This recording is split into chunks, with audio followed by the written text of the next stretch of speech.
Hi, welcome to Anaprime Recap. A sinister sea monster appears stranded on a beach, but as they investigate the creature, it will reveal bizarre secrets from within. We continue our dark journey through the weird stories of the Junji Ito's Maniacs series. Our first story today is titled, The Thing That Drifted Ashore. One day in a small seaside town, the population is surprised by the appearance of a huge sea creature on the beach. In a few hours, several people crowd around the site with the sole objective of seeing the creature more clearly. However, everyone realizes that this is a bizarre being that has never been seen by anyone. The species in question has a frightening appearance, and its state of decomposition made it even more disturbing. A team of scientists also went to the site to analyze the monster and obtain more information. In the midst of the commotion, a woman faints, but is quickly helped by a man who was also nearby. The young man takes her to a place further away and deduces that the stench of the creature caused her to faint. Mie replies that she simply hates the sea. She tells him that 7 years ago, she lost her fiancé in a shipwreck that occurred off the coast of Izu. The man tries to console her, but before he could say anything, they both notice a strange movement in the people. The scientists who were on the scene note that some parts of the animal were already in a critical state of decomposition, revealing that the creature has several human bodies in its gut. One of the researchers says that the creature's victims don't seem to have been digested, so they decide to cut out the monster's intestines to remove what at first looked like human beings. As they do so, a large number of bodies are thrown out. They all look grotesque, but the scientists are shocked when these creatures begin to move, emitting terrifying grunts. Mie approaches the crowd and manages to recognize that her late fiancé was among the many bodies. She tries to communicate with him, but has no success. Scientists deduce that there was no possibility that it was the girl's fiancé. If he had died 7 months ago, he would surely have been digested by now by the animal. However, the researchers raise the theory that those humans had become parasites of that creature. This probably occurred when they started to feed on the nutrients that were inside the monster. To make matters worse, the bodies begin to move on their own and crawl in groups along the beach at this point. People's only guess is that this unknown animal lives in the depths of the ocean, where even sunlight cannot reach.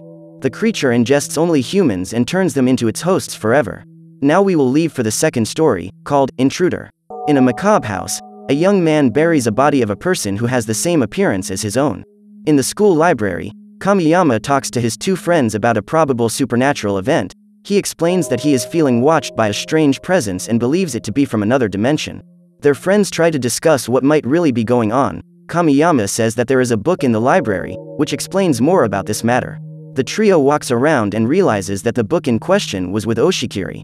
Kamiyama always found that young man very strange. He was always alone and never talked to anyone. Even so, the group approaches the young man and starts a conversation about parallel dimensions. Oshikiri shows interest and even accepts an invitation to go with the group to a cafeteria in order to discuss the matter further. There, the young man reveals to a group of friends that he always hears footsteps in his house, even though he lives alone. Kamiyama and his colleagues discuss the possibility of disembodied souls or even ghosts. They are excited by Oshikiri's account and ask if they can go to his house to hear the mysterious footsteps. In the end, the young man agrees and takes the group to his residence. The place is in the middle of a dense forest and every house is protected by a large wall. The students then enter the house and begin to talk more about alternative dimensions. Oshikiri is asked about the footsteps and replies that he hears them at night and sometimes during the day. Kamiyama reveals that he strongly feels the presence of an inhabitant from another world in that place, so he deduces that the intruder from another dimension is responsible for the mysterious footsteps. Koizumi says that there is probably a portal from another dimension in the house and through it the intruder can reach this world. The group raises several hypotheses and in the end they agree that there really is something supernatural in that place. Kamiyama and his classmates thank Oshikiri for letting them explore the house. The young men shake hands to form a new friendship, but at that moment, the wall clock chimes, and soon after, footsteps are heard through the house. This makes the students curious and they quickly go to investigate the situation. Footsteps seem to come from the hallway, followed by the sound of a slamming door. The group rushes to the scene to get a look at something, but they observe no paranormal activity. As they head back to their previous location, Watanabe notices something strange through the window and asks his colleagues to look as well. The group realizes that there is another version of Oshikiri in the backyard of the house, burying another person. Kamiyama says that the parallel version of his friend may have committed a crime in another dimension and is probably disposing of the body in his world to hide the evidence of the crime. Oshikiri is enraged by this and starts yelling at his other version. However, his copy just watches and laughs at his face, then he disappears before everyone's eyes. A few minutes later, The group goes to the backyard to look for more clues. Kamiyama tells his friend not to feel bad about that situation. After all, it was his other version that committed that insane crime. Koizumi alerts his classmates and everyone realizes that the body that was being buried is Kamiyama's. The young man, even in the face of this bizarre situation, tries to keep control and says again that this is not Oshikiri's fault. Then the students realize that there are other graves at the site, and after opening them they realize that the bodies of Koizumi and Watanabe have also been buried. They have no idea what motivated Oshikiri from the other dimension to commit these crimes, so they decide to close the graves again and not to talk about it. In the residence, Oshikiri's copy followed only by watching and listening to the students' steps. Now let's begin the third story, entitled Tomi Photo. In high school, Tsukiko is part of the photo club. She uses this as an excuse to get pictures of popular young men to sell to other girls. In the morning, she sells the photo of Kusakawa to Machiko and soon receives her payment. She admits that it is the wrong business, but manages to get some good money through it. While thinking about this situation, she observes Yamazaki, a popular student, and wastes no time in getting some pictures of the young man. The girl approaches him and uses the excuse of the photo club to get some pictures. The student accepts, but realizes that while he was being photographed, another girl was watching him. Tsukiko reveals that this is Tomie Kawakami, a new student who is on the discipline committee. The newcomer doesn't say a word, just leaves after observing the whole situation. Late at night, the girl celebrates the acquisition of the new photos and has in mind to sell them for a high price. The next day, Tsukiko puts her plan into practice and knows that she will get good money from Yamazaki's new photos, but before she can start her sales, Tomie arrives on the scene and says that this is a dirty and very unethical business. As a member of the discipline committee, she confiscates the pictures of the young men that Tsukiko had in her bag and warns that if the girl continues with that illicit business, she will take this problem to the teachers. The girl photographer does not try to confront the newcomer, but believes that the new student is taking advantage only because she is part of the discipline committee. Later, Tsukiko talks to her friends about what happened and finds out that Tomie was responsible for the suspension of a student that same day. The girls know that she has an influence with the teachers and just decide to be careful not to make any mistakes in front of her. In class, the girl photographer talks to Yamazaki and he asks his friend to get some pictures of Tomie. Tsukiko accepts the request and goes after the girl to photograph her. She finds her and quickly hides behind the bushes to capture the images.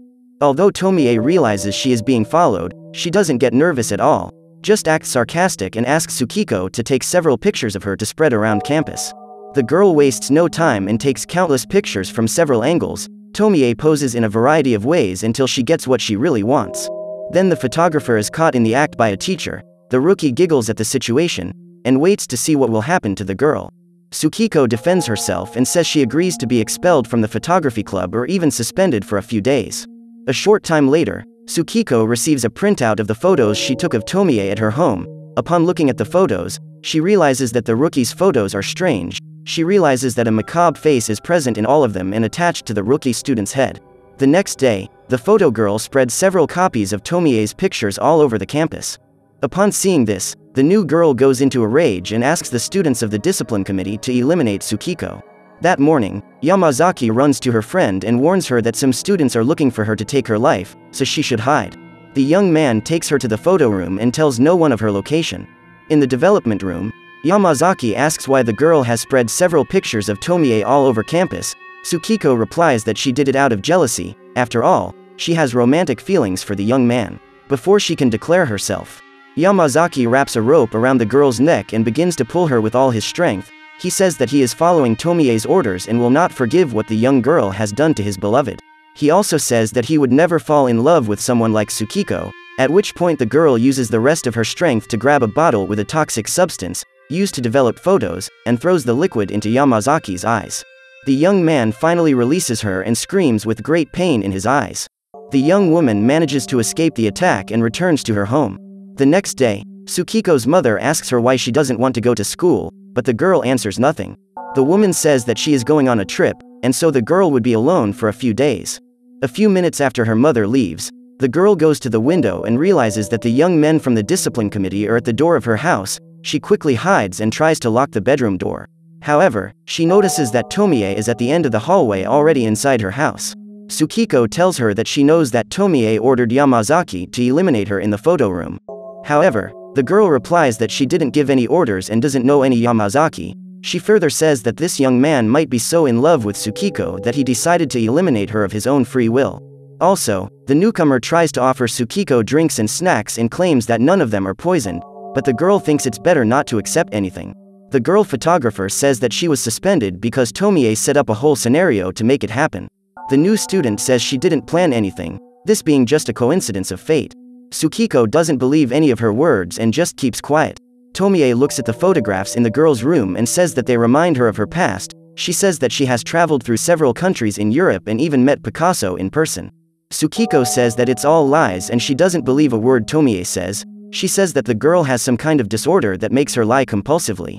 Upon hearing these harsh words, Tomie panics and begins to reveal her true identity. Tsukiko thought it was just an act, but observes that there is an eye on the back of the girl's head. She screams and runs out of her room, at which point the young men from the disciplinary committee enter the house to investigate the situation. As they hold Tsukiko, they notice that there is another face on Tomie's head, and the girl screams and asks the young men to cut the monster off her body, so they tie Tsukiko up and start trying to cut off Tomie's face with a knife. After several blows, the students cut Tomie's head off. The room was covered in blood, and they wondered how they were going to get rid of that body. The duo remembers that Tsukiko was also on the scene and could reveal the whole truth to someone. They try to threaten her, but the girl says she didn't see anything and won't say a word to anyone, at which point Tomie's other hidden face manifests and starts telling the young men to cut off her other face before she wakes up. Tsukiko faints at that scene and a few hours later, the two young men leave the house with Tomie's head in a bag.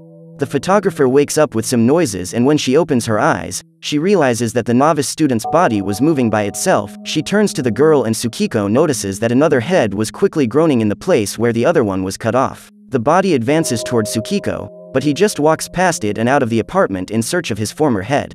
The girl manages to break free of her restraints and when she turns on the light in her room, she realizes that there is blood everywhere. She believes that this is just a dream, but decides to clean up the mess just in case. Finally, we come to the fourth macabre story, titled The Bully. A group of children play on a small playground, and three older boys form a trio and won't let Kuriko play with them, so the girl just stands on the sidelines watching the boys have fun. Every day is always like this, until the girl meets another child.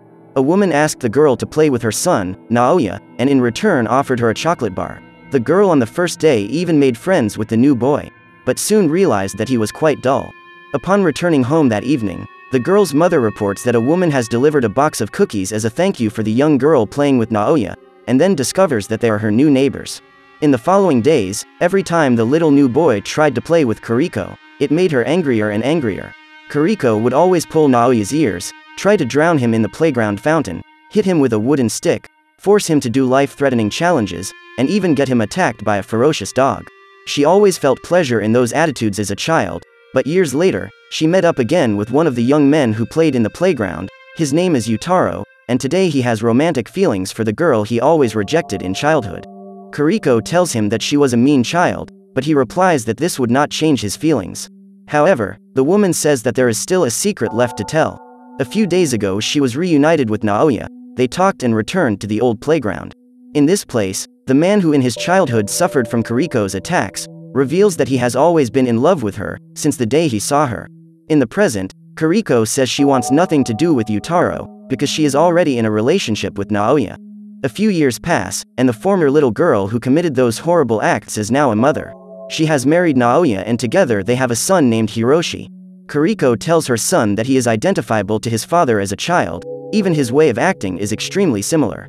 She recalls that even after tormenting Naoya, he never left her side. Soon a feeling of nostalgia hits her and she misses what she used to do. A few hours later, her son is crying in the hallway because his mother has pulled his ear for no reason.